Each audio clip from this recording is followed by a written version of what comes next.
नमस्कार, बाखबर में आपका स्वागत है। मैं हूं राघवेंद्र सिंह। बाखबर में आज हम बात करने जा रहे हैं देश के नौजवानों के लिए सेना में भर्ती होने का जो अवसर मिला है उसका भी विरोध शुरू हो गया है। दरअसल अग्निपथ के नाम से प्रधानमंत्री ने एक योजना 17.5 वर्ष के नौजवानों के लिए शुरू की है, जो 21 वर्ष की आयु तक आवेदन कर सकते हैं। इस पूरे मामले में 4 वर्ष की सेवा अवधि रहेगी ये, और 11 लाख से अधिक रुपए टैक्स फ्री मिलेंगे आखिरी में, जब ये 4 साल के बाद सेना की सेवा से बाहर आएंगे। और उसके पीछे ये भी कह सकते हैं कि पहले साल उनको मिलेंगे 4.25 लाख रुपए, 4,76,000 रुपए। यह पैकेज 4 वर्ष में 6,92,000 रुपए तक का हो जाएगा। अग्निवीरों को पहले वर्ष 30,000 रुपए प्रदान किए जाएंगे प्रति माह। इसमें 10% यानी 9,000 रुपए प्रोविडेंट फंड के कटौती भी के रूप में कट जाएंगे। इसके मतलब कि 21,000 रुपये प्रति माह उनको वेतन मिलेगा, और हर साल इसमें 10% की वृद्धि होगी। लगभग 40,000 के आसपास नियुक्ति की इसमें बात की जा रही है। सेना के तीनों जो अध्यक्ष हैं कमान के, उन्होंने इसकी प्रशंसा की है। देश भर में इसके बारे में मिलीजुली प्रतिक्रिया आ रही है। मेरिट के आधार पर चयन होगा। हम इसी मुद्दे पर बात करेंगे कि सेना के अग्निवीर आखिर अग्निपथ पर कब तक चलेंगे, कैसे चलेंगे, और इसका आखिर में निर्णय क्या होगा। महत्वपूर्ण मुद्दा है, देश की सुरक्षा से, देश के नौजवानों से, इसलिए इस पर विस्तार से बात करेंगे। चर्चा के लिए हमारे साथ मौजूद रहेंगे स्टूडियो में वॉइस ऑफ भोपाल के अध्यक्ष विकास बौंद्रिया जी, जो एक तरह से टेक्नोक्रेट हैं और राजनीति में भी दखल रखते हैं। स्काइप पर हैं हमारे साथ वरिष्ठ पत्रकार देवदत्त दुबे जी, आपका भी बहुत बहुत स्वागत है। और टेलीफोन लाइन पर रहेंगे हमारे साथ पत्रकार संदीप पौराणिक जी। आप तीनों साथियों का बहुत बहुत स्वागत है। सबसे पहले मैं शुरुआत करूंगा विकास जी आपसे कि मामला देश की सुरक्षा का है, नौजवानों का है। खासतौर से भारत में आर्मी को लेकर भारतीय नौजवानों में एक तरह से बहुत आकर्षण है, क्रेज है, और कह सकते हैं कि वो उसके लिए बहुत फेनेटिक हैं, जुनूनी स्तर पर काम करते हैं। यही वजह है कि देश में इस योजना के ऐलान के साथ ही पटना जैसे राज्य यानी बिहार की राजधानी पटना में इसका विरोध भी शुरू हो गया, क्योंकि लोग कहते हैं कि ये 4 साल की अवधि बहुत कम है, ये शॉर्ट टर्म कमीशन जैसी है और ये ज़्यादा होनी चाहिए। लेकिन इसमें खास बात यह भी है कि मध्य प्रदेश के मुख्यमंत्री शिवराज सिंह चौहान ने कहा है कि जो अग्निपथ से जो अग्निवीर निकलेंगे, मध्य प्रदेश की सरकार उनको मध्य प्रदेश की पुलिस में नौकरी के मामले में प्राथमिकता देगी। आपकी राय? देखिए राघवेंद्र भाई, हमें देश की सेना की ज़रूरतों को समझना पड़ेगा। आपने एक शब्द इस्तेमाल किया, शॉर्ट कमीशन।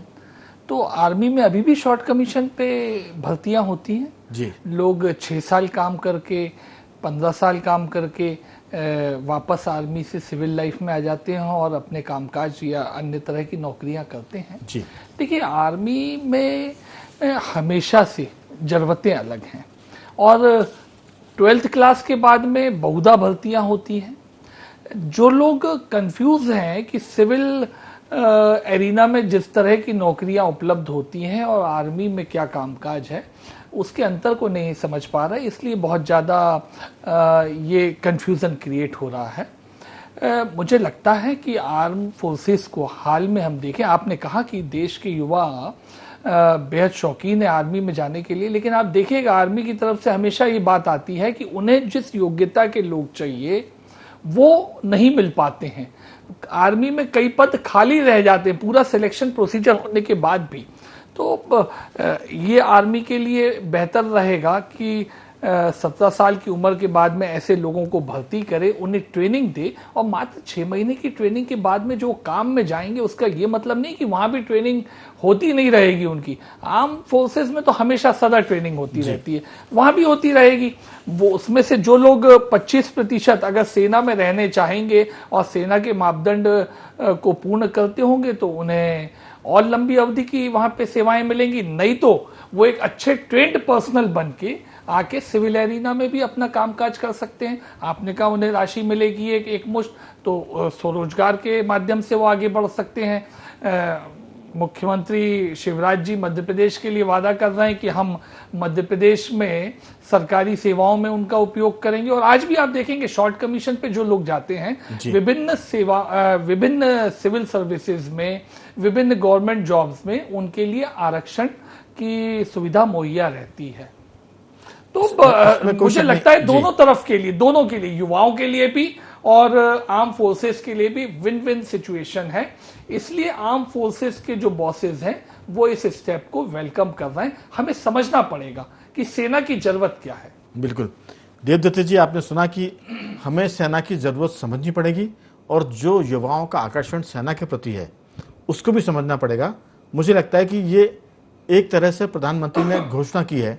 हो सकता है कि जिस तरह से देश में इस पूरे मुद्दे पर बात निकल के आ रही है, आने वाले सालों में इस पर इसका विस्तार किया जाए। ये भी हो सकता है कि केंद्र सरकार ने इसकी शुरुआत की है, ये संख्या बढ़ सकती है, ये कार्यकाल बढ़ भी सकता है, इसमें वेतन वृद्धि भी हो सकती है। जैसा कहा कि हर साल इसमें इजाफा होगा, प्रोविडेंट फंड भी कटेगा और बाद में आपको एक मुश्त, जब आप सेवा से बाहर होंगे, सेवा छोड़ेंगे, तब आपको एक मुश्त टैक्स फ्री 11,07,000 रुपये की, 70,000 रुपये की राशि भी मिलेगी। तो ये शुरुआत हमें लगता है, इसको पॉजिटिव देखना चाहिए, क्योंकि अभी तो कुछ भी नहीं था इसके पहले। अगर प्रधानमंत्री ने अग्निपथ करके कोई योजना शुरू की है और इसमें भर्ती होने का प्रोसेस शुरू होगा, मुझे लगता है कि इसमें संख्या भी बढ़ेगी, वेतन भी बढ़ेगा और जो उसकी अवधि है शायद ये भी बढ़ जाए। आपकी राय? राघवन जी, और ये एक ऐसा अवसर है युवाओं के लिए, और उस उम्र में है जब वो बाहर रहते हैं तो उनके बिगड़ने के भी चांस रहते हैं, क्योंकि बेरोजगारी बहुत बड़ी समस्या है, नशे में जाते हैं, कहीं और जाते। लेकिन उस समय जब वो सेना में जाएंगे, सेना में अपने यहाँ जाने के बाद अनुशासन व्यक्ति में आ जाता है, और 4 साल में कम से कम वो ऐसे नागरिक बन के तो निकलेंगे ही जो समाज में फिर अपना काम व्यवस्थित तरीके से शुरू कर सकते हैं। और उसके बाद भी चांस बढ़ते, और जिस तरह के राष्ट्रीय अंतर्राष्ट्रीय परिस्थितियां हैं, कब कितनी भर्ती की जरूरत पड़ जाए, कितनी देश के लिए जरूरत पड़ जाए, उस लिहाज से भी युवाओं को तैयार करना, ये प्रधानमंत्री की मुझे लगता है दूरदर्शिता भी है, आवश्यकता भी है देश की, और युवाओं को बहुत जरूरत है। जो आज युवा भटक रहा है उसको चाहिए, काम चाहिए, और देश की सेवा जैसा काम।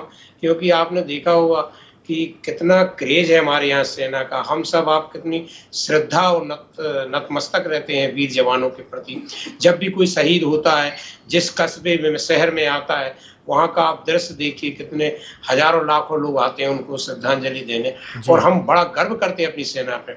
तो सबसे अच्छा यदि जीवन में कोई काम मिले तो सेना में नौकरी से अच्छा कौन सा काम है। अपने यहाँ कुछ काम अच्छे। लेकिन देवदत्त जी, एक तो इसमें संख्या बड़ी कम है, 45,000 के आसपास भर्ती होगी हर साल, ये संख्या कम है। दूसरी बात है कि उसका जो कार्यकाल है वो भी कम है, 4 साल। लेकिन ये हमें 2 चीज़ इसमें देखनी पड़ेगी। एक तो सरकार आर्थिक बोझ से बचना चाहती है, क्योंकि अगर लंबे समय तक ज़्यादा भर्ती करी जाएगी तो सरकार पर वेतन भत्ते देने का बोझ बढ़ेगा। पेंशन से तो बच जाएगी सरकार, लेकिन सरकार ने भी अपनी जेब देखकर, जो उसका बजट है उसको देखकर ये शुरुआत की है। जैसा हमने कहा कि हो सकता है कि सरकार इसमें आगे पीछे संशोधन करे, लेकिन जो आपने कहा कि जो देश का युवा है वो भटकता है उस उम्र में, 17 साल की, 18 वर्ष की उम्र में।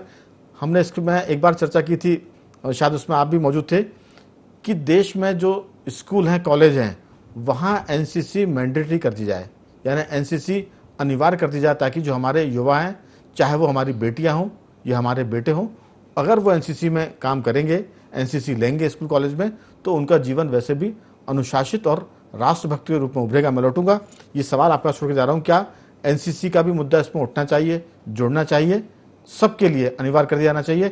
संदीप जी, आपका बहुत बहुत स्वागत है चर्चा में। संदीप जी, मेरी आवाज सुन पा रहे हैं? अभी हमारा संदीप पुराने से संपर्क नहीं हो पाया है। विकास जी, सवाल है कि जो अग्निवीर हैं वो अग्निपथ पर जाएंगे। सरकार ने नाम इसका रखा अग्निपथ, एक फिल्म भी आई थी इस पर, अग्निपथ। अग्निपथ एक कविता भी है, और सरकार ने योजना का नाम भी अग्निपथ रखा है। और लोगों को दिक्कत है कि ये अग्निपथ बड़ा छोटा सा है, 4 साल की कार्यकाल है। देखिए, लोग थोड़ा सा इस मामले में कंफ्यूज हो रहे हैं। सेना में जो बाकी तरह की भर्तियां होती हैं वो तो जारी रहेंगी। भाई एनडीए का एग्जाम होगा ही होगा, एनडीए के माध्यम से भर्ती होगी, सीडीएस होगा, अन्य तरह की जो टेक्निकल भर्तियां होती हैं या मेडिकल रिलेटेड होती हैं, यहाँ तक कि वेटनरी के लोग भी आर्मी, आर्म फोर्सेस में जाते हैं, तो वो सब तो जारी रहेगा। ये एक अलग तरह की व्यवस्था चालू की गई है। देखिए राघवेंद्र भाई, इसमें आपने जो एक विषय अच्छा छुआ था कि एनसीसी कंपलसरी कर दी जाए। आपने देखा होगा बहुत सारे देशों में कुछ दिनों तक, कुछ अरसे तक, वो यही वक्त होता है 3-4 साल 2 साल का, जब आपको आर्म फोर्सेस में, उस देश की आर्म फोर्सेस में सर्व करना कंपलसरी है।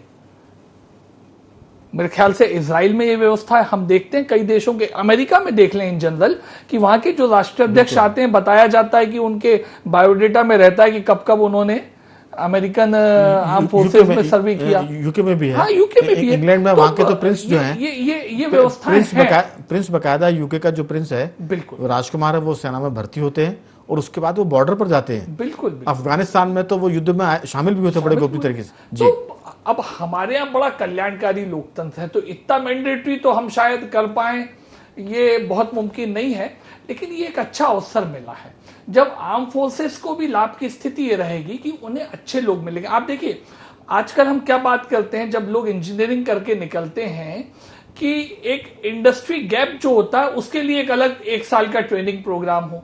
अब समझिए आप आर्म फोर्सेस में ही उसे ये 4 साल का ट्रेनिंग कार्यक्रम मिल रहा है, जब उसे वेतन भी मिलेगा और वो एक अच्छा नागरिक, जो अभी देवदत्त भाई कह रहे थे कि एक अच्छा नागरिक बनने का, एक अनुशासित व्यक्ति बनने का, एक अच्छा प्रोफेशनल बनने का मौका मिलेगा। तो ये उस व्यक्ति के लिए भी बड़ा लाभदायक होने वाला है। हाँ, ये अलग दीगर बात है कि जो लोग सरकार के ऊपर ही अपनी भविष्य की सेवाओं की निर्भरता को आंकते हैं, वो इस ढंग से सोच सकते हैं कि भाई ये कैसी अटपटी सी गवर्नमेंट जॉब हुआ जिसमें केवल 4 वर्ष का मौका हमें मिलने वाला है। लेकिन ये अलग तरह की व्यवस्था है। और आप देखिए ना, जो मैं बात कर रहा था कि अन्य देशों में कंपलसरी होता आर्म फोर्सेस, कम से कम ये कंपलसरी ना होकर ऐच्छिक हो रहा है। अच्छा आप देखिए, और लेकिन हाँ, आप कंपलसरी से क्यों बचना चाहते हैं? क्योंकि कंपलसरी अनिवार्य होने का मतलब ये नहीं है कि पूरा देश रेजिमेंटल हो जाएगा। इसमें सिर्फ ये कि जो बच्चा स्कूल में एनसीसी लेगा, जो बच्चा इस कॉलेज में एनसीसी लेगा, वो इस आर्म फोर्स में तो जाता ही है, लेकिन अगर वो जीवन के किसी भी क्षेत्र में जाएगा, भले ही वो आपने किराने की दुकान खोलेगा, वो मेडिकल शॉप खोलेगा। एनसीसी में हमारे अलग अलग लेवल के सर्टिफिकेट्स होते हैं, एबीसी लेवल, और उसके आपको वेटेज पॉइंट्स भी मिलते हैं सर्विसेज में ज्वाइनिंग करने के लिए। मतलब यहां तक कि पीएससी और यूपीएससी के जो एग्जाम्स होते हैं उसमें भी आपको उनका वेटेज गेन मिलता है। तो एनसीसी में इसके अलावा पुलिस की जो सर्विस होती है, हाँ, उसमें स्पेशली उसके लिए अलग से मार्क्स दिया जाता है। हाँ, मैं यही कह रहा हूं ना, उसके स्पेशल मार्क्स वेटेज होता है उसका। तो ये फायदा तो हमेशा ही उस व्यक्ति को मिलता है जिसने एनसीसी कोर्स किया हुआ हो, एनसीसी के कैंप्स अटेंड किए हैं, ट्रेनिंग प्रोग्राम अटेंड किया है। और मुझे लगता है हम उसे कंपलसरी कहें ना कहें, मैं स्कूल में था तो मेरी पूरी क्लास उस एनसीसी को ज्वाइन करती ही थी, उसमें कोई ऐच्छिक या कंपलसरी का हमने तो कभी कोई ऐसा सवाल नहीं देखा है। वो लगभग एक तरह से अनौपचारिक रूप से कंपलसरी था, आप मान लें, ये कह सकता हूं मैं। हाँ, लेकिन सीधी सी बात है कि अगर उसको अनिवार्य करने में शासन को कोई दिक्कत नहीं, कोई संवैधानिक हनन ना हो रहा हो किसी चीज का, तो ये मैंडेटरी करना बिल्कुल कर देना चाहिए। इस मामले में तो राय बनानी चाहिए। इसके बहुत सारे फायदे हैं देश के लिए। परिवार में अगर आप देखिए कि एनसीसी का जो बच्चा बड़ा मजा आता है, अनुशासित होता है, सबसे पहली बात वो देश के बारे में सोचता है। अगर वो आंदोलन भी करेगा तो उसके आंदोलन करने का तरीका तोड़फोड़, हिंसा, आगजनी नहीं होगी। वो सब काम को बहुत ही अनुशासन के, डिसिप्लिन के दायरे में करता है। हमारे साथ टेलीफोन लाइन पर संदीप जी जुड़ गए। संदीप प्रणय जी, बहुत बहुत स्वागत है आपका। जी राघवन जी। दरअसल ये बात हो रही है कि सरकार जो भर्ती करती है उसके इतर, उससे अलग हटके प्रधानमंत्री ने अग्निपथ योजना शुरू की है, जो 17.5 साल की उम्र के बच्चे हैं, 21 साल की उम्र के बच्चे, हालांकि वो संख्या कम है, 45,000 के आसपास भर्ती होगी। वो 4 साल की सेवा है और उसमें जो पैसे मिलेंगे आखिरी में आपको, वो 11,70,000 के आसपास होंगे। वो टैक्स फ्री होगा। इसके अलावा आपको हर महीने का जो वेतन होगा उसमें प्रोविडेंट फंड कटेगा और 10% आपके वेतन में प्रति वर्ष इजाफा होगा।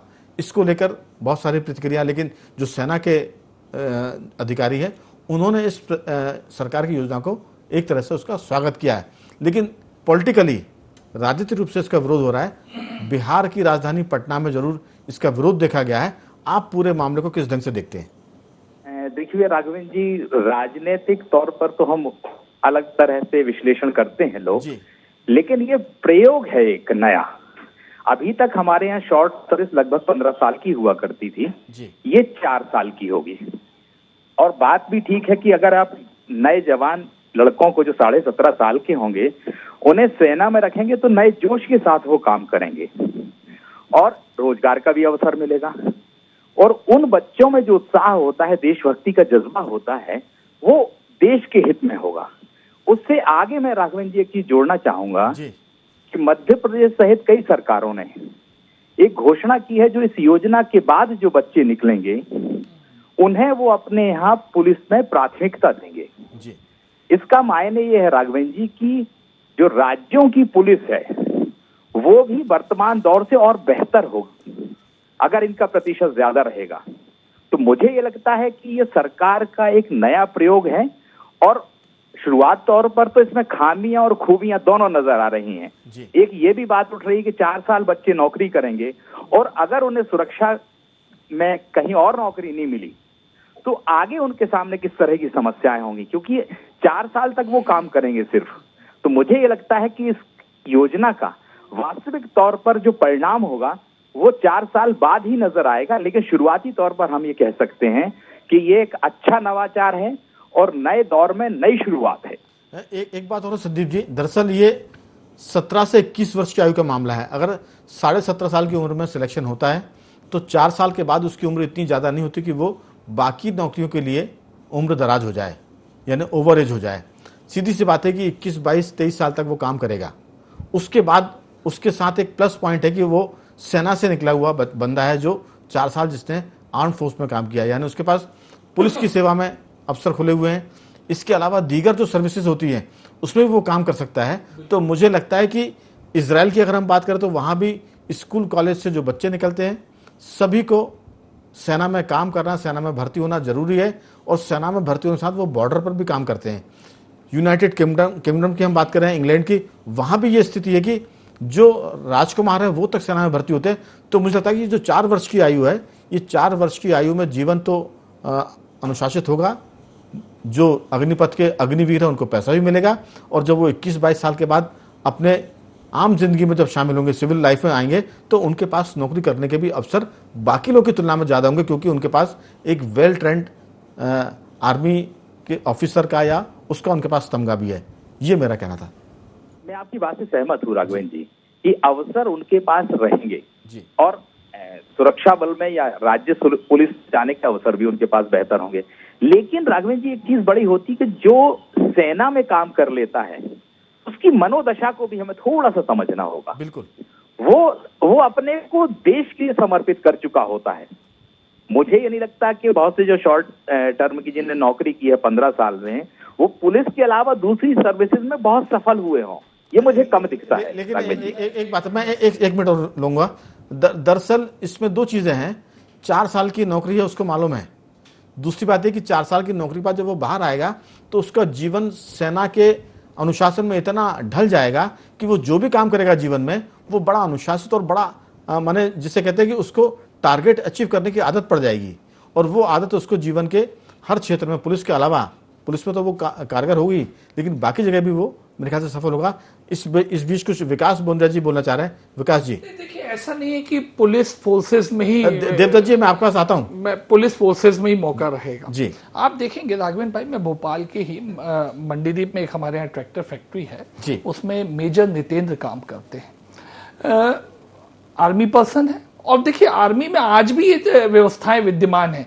उनकी जो टाइप ऑफ रिक्रूटमेंट और सर्विस है वो इस तरह से है कि उन्हें 2 साल में 4 महीने आर्मी की सर्विसेज के लिए जाना पड़ता है, बाकी महीने वो ट्रैक्टर कंपनी में as a personal manager work कर रहे हैं अभी। तो ये व्यवस्थाएं आज भी हैं और ऐसे लोगों की आवश्यकता जो बात आ रही है ना कि जब देश में उन तरह की कोई ऐसी विकट स्थिति बने, हमें एक्स्ट्रा आर्म फोर्सेस चाहिए हो, भले वो फ्रंट के लिए चाहिए हो या फ्रंट लाइन के पीछे वाली सपोर्टिंग लाइन के लिए चाहिए हो, तो वहां ये लोग बहुत काम आते हैं। और बाकी वक्त में वो सिविल एरिना में काम कर रहे हैं। कह सकते हैं कि वो रिजर्व फोर्स की तरह काम करेंगे। नहीं, और इसके अलावा आप देखिए, मतलब आपने जो बात कही कि बेहतर अनुशासित, बेहतर प्रबंधन प्रशिक्षित व्यक्ति हो जाता है, और ऐसा नहीं है कि सेना में ये लोगों को केवल मतलब फिजिकल या आर्म्ड इश्यूज पे ही काम करना है। सेना में टेक्निकल स्ट्रीम्स होती हैं, व्यक्ति की जैसी रुचि होगी वैसा सेना उसे ट्रेन करेगी। आखिर आप देखिए ना, एक आईटीआई पास व्यक्ति को 10th के बाद में आईटीआई कोई करता है, या 12th के बाद में कहीं कोई जॉब के लिए सीधे जाता है, उसको क्या सैलरी पैकेज मिलता है? उससे बेहतर इस अग्निपथ वाली व्यवस्था में ऑफर किया गया और 25% तो आर्मी में, और उसमें मिलेगा, इंटेक भी है, ऑब्जर्व हो जाएंगे। मैं इसलिए कह रहा हूं, मैं लौटूंगा आपके पास। जरूरत को भी बहुत बड़ा एक सहयोग मिल रहा है, अन्यथा सेना आज रिक्रूट करने में सफल नहीं हो पा रही है। विकास जी, लौटूंगा मैं आपके पास।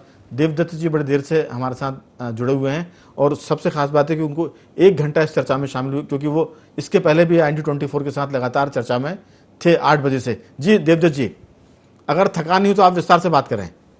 जी नहीं राघवन जी, ये एक ऐसा विषय है जी जिसपे सबको अपनी भावनाएं मतलब वैसी लगती हैं कि आप इनकी विशेषताएं तो देखिए। आप ये अनुभव के सर्टिफिकेट हर जगह मांगे जाते हैं, कोई भी नौकरी हो, तो इन बच्चों के पास 4 साल के अनुभव रहेंगे, और अनुभव भी कहाँ के, सेना के। आज आप बैंक में जाइए, कितने अर्धशासकीय भवन है, सब जगह सुरक्षा में किसको प्राथमिकता दी जाती है? आर्मी से रिटायर्ड सिपाही को। तो ये जब बच्चे निकलेंगे तो इनको असीम संभावनाएं और भी नौकरियों की रहेंगी, और तब तक उनका जीवन एक अनुशासन में भी ढल चुका होगा। ये उस उम्र में जब वो बाहर रह के वो निराश भी होते, गलत संगत में ही पड़ते, लेकिन एक सही समय में वो एक संघर्ष करना सीख जाएंगे, एक अनुशासन का जीवन सीख जाएंगे, तो सब जगह काम भी कर पाएंगे, और जो अन्य जगह है उनको अच्छे लोग फिर बाद में मिल जाएंगे, और इनके लिए अनुभव का जो सर्टिफिकेट रहेगा वो बहुत जगह काम आएगा। बिल्कुल। और आज आप देखिए कि 1 वर्ष के लिए संविदा नियुक्ति होती है, कब कौन निकला है पता नहीं है, कब स्थायी हो जाए, कब चले जाए, कब तक इनकी नौकरियां बढ़ा दी जाए, कितनी आवश्यकता हो जाए। होमगार्ड हमेशा देखिए स्थायी भर्ती होती है, नहीं उसमें तो जिनको संविदा में नियुक्ति मिलती है और जब टाइम खत्म होता है तो वो आंदोलन करते हैं। 1 साल के लिए संविदा में 11 महीने के लिए जाता हूँ, कब वो स्थायी हो जाता मुझे लेकिन आर्मी का मामला अलग है इसमें ऐसा। लेकिन संदीप जी, दरअसल इसमें 25% जो बच्चे हैं जो सेना में भर्ती होंगे, वो सेना उनको अपने उसमें शामिल कर लेगी। तो मुझे लगता है कि हर साल 10,000 कम से कम ऐसे बच्चे होंगे जो इस योजना के तहत सेना का एक स्थायी अंग बनेंगे। ये भी एक चीज निकल के आती है कि जो 45,000 बच्चे भर्ती होंगे उसमें से 25% बच्चे तो स्थायी हो ही जाएंगे, ये अपन मान के चलते। बाकी के लिए सिविल सर्विसेज में बहुत सारे मौके हैं। जी राघवन जी, क्या है कि वो भी 4 साल के लिए होंगे, वो ज्यादा समय के लिए नहीं होंगे, वो सिर्फ 4 साल के लिए होंगे। जो पहले 4 साल होंगे उनमें से 25% 4 साल के लिए, यानी उनकी शॉर्ट टर्म की सर्विस 8 साल की हो जाएगी। राघवेंद्र जी, मैं ये मानता हूं कि सेना में जानने के बाद व्यक्ति अनुशासित हो जाता है, उसका जीवन बदल जाता है, और ऐसे लोग जब सिविल सर्विसेज में भी आएंगे तो वो लोगों को अनुशासित बनाने का काम करेंगे।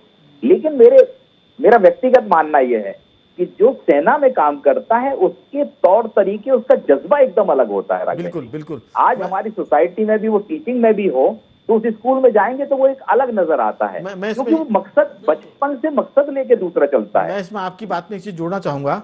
दरअसल सेना में जो काम करता है उसके लिए सेना की जो जिंदगी होती है वो स्वर्ग की तरह होती है, और जब वो सेना से निकल के सिविल लाइफ में आता है तो उसको लगता है जैसे स्वर्ग से निकलकर किसी नर्क के उसमें, क्योंकि यहाँ सिस्टम कम काम करता है।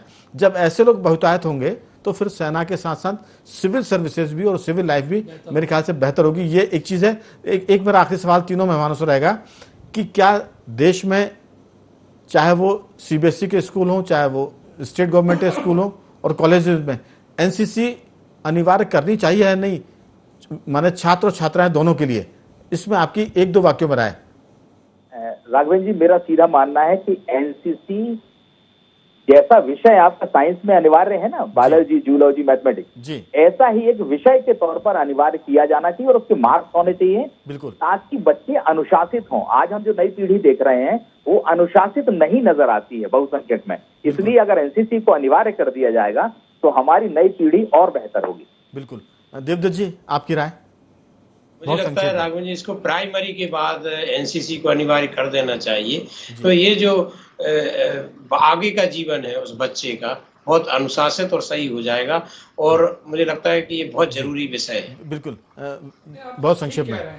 अब जब डिजिटल एरा में फिजिकल एक्सरसाइजिंग कम हो गई है, तब तो ये एनसीसी और ज्यादा जरूरी हो गई है। बिल्कुल, तो इसलिए इसके बेहतर ही परिणाम आएंगे। तो कुल मिलाकर आलोचना करने के लिए पूरा संसार खुला है, लेकिन कह सकते हैं कि 4 साल के लिए 45,000 बच्चों की नौकरियां लगेंगी अगर आर्मी में, और उसके बाद 4 साल के लिए और 25% बच्चे सेना अगर रखती है। इसके अलावा जब वो अपनी लाइफ में आएंगे, सिविल लाइफ में, तो मुझे लगता है कि देश को बेहतर बनाएंगे, समाज को बेहतर बनाएंगे। इस उम्मीद के साथ जो अग्निपथ पे हमारे अग्निवीर जाएंगे, हमें लगता है कि वो देश और समाज के लिए बेहतर करें, अपने परिवार के लिए बेहतर करेंगे। इस योजना में बहुत सारी खामियां हो सकती है, सरकार हो सकता है कि आने वाले दिनों में उसमें सुधार भी करेगी। तो बाखबर में आज सिर्फ इतना ही। कल किसी और मुद्दे पर आपसे बात करेंगे, तब तक बने रहिए हमारे साथ और देखते रहिए IND24।